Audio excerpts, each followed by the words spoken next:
Bom dia, Alerta BR no YouTube, Almir Santos no Facebook, Almir Santos no Instagram. Eu me encontro aqui à margem da DF 290, gravando o som do dia, o som da cidade, o som dos veículos. Irei fazer essa gravação, eu vou silenciar minha voz, tá bom assim? Que vocês aproveitem, se deleitem este vídeo. Este vídeo vai ficar maravilhoso.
Meus amigos, estou satisfeito por ter gravado este vídeo e estou observando uma coisa.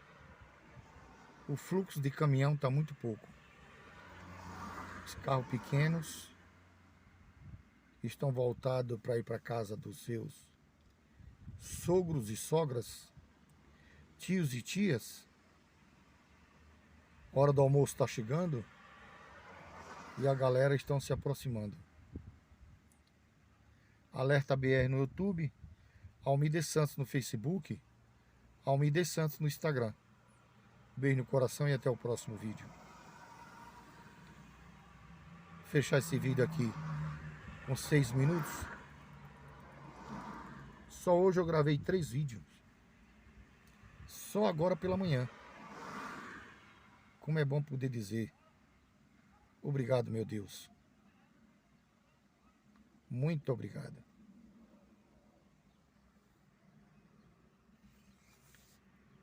Eu acho muito gostoso ficar à margem da BR gravando vídeo, sabe por quê? Pessoa diferente, coisas diferentes, som diferente. E você fica captando algo de bom. Olha aí, um Bob Esponja.